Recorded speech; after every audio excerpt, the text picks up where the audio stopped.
Hello, thank you for joining me back by my beautiful magnolia.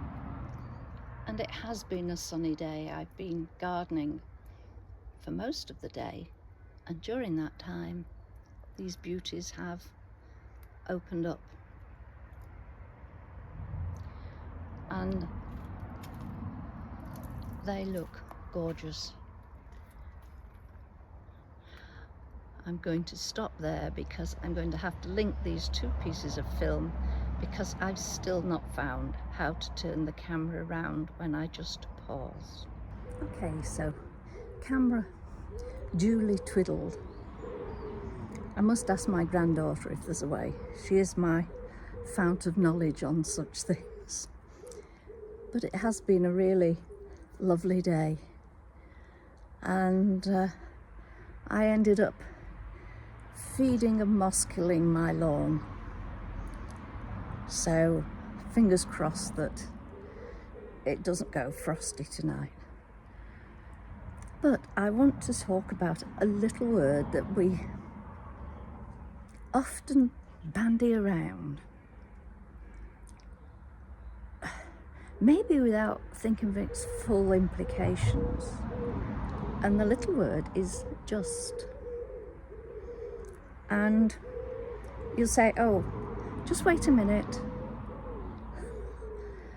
just hang on, just so you're diminishing that time that you're going to actually be getting somebody to wait. But the past year or so, it's been used, drawn on people's abdomens, etc., as an advert for our NHS, National Health Service, saying don't ignore just a little pain, just a little lump. Get it checked out for cancer. And it's simple, but it's effective, and I hope that it does have people not going with presuming that it's something when it might be something more serious. I think that's something that a lot of us do. But it's been used in the medical field for quite a while. Certainly if you go for an injection, a vaccination, over here they'll say, it'll just be a little scratch. Yeah. And why they call it a scratch, I'm not sure. I can understand the just, but not the scratch. And the just doesn't work either. And I, quite a few years ago now, lost the front of my hair and my eyebrows. Virtually overnight, they just went. And I was referred to a dermatologist who did a whole battery of tests.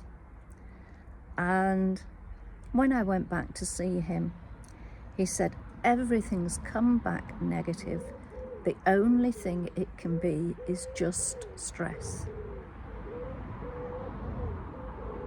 And to me, there's no such thing as just stress, because just stress had obviously caused these physical problems, and it turns out that there were other problems caused by it. But don't use that word just to belittle something that you might be concerned about. Don't use it to put down something. If you receive a compliment, oh, that was a lovely meal. Oh, it was just something I rustled up quickly. Thank you. Glad you enjoyed it. Don't do what a friend of mine did many years ago, when we were both married to Air Force guys. And there was a lot of entertaining in those days. And I was fine with that, but she did not cook, full stop. Her husband said she used to burn the beans and burn the toast if she managed to rustle up beans on toast. But they'd had lots of invites out, and he said, look, you're going to have to bite the bullet and invite people back. Right, I'll just do a Chinese takeaway. Okay, he said, but I'll put it in my own dishes and they'll think it's me made it, and I won't say anything. And don't you let on either. So they agreed that this is what would be done. So the main course went well, everybody tucked in and enjoyed it. And then it came to dessert. And she was a good old north of England lass. And she had ordered pancakes for dessert. To us in those days, we didn't have savoury pancakes. Pancakes were the things that we ate on Pancake Tuesday, Shrove Tuesday, usually with lemon juice and sugar, sometimes crepe Suzette, cooking them with a bit of brandy and, orange. I could just eat some of those now. But not to be put down, she thought, right, okay, brought in these pancakes. And she said, right, you have a choice of custard, which was out of a tin, or cream, or ice cream. And at that point, everybody burst out laughing because they all knew what those pancakes were. So she had to fess up, and everybody roared laughing, and all was fun. So don't try and get away with just telling fibs about things. Better to fess up and say, don't cook, so I've got us a takeaway. Is that okay? You've got them there, so they can't really say, no, I'm going home. I say, yeah, that's fine, thank you, great. So just, what are you going to do for the rest of the day? Don't make a huge, great list and say, well, I've got my list, but I'm just going to do 2 or 3 of the things that I've got on there, because you're setting yourself up to beat yourself up. Because how do you do that? Do you prioritize? Do you do what I do and pick the ones that you like doing the best and do those first?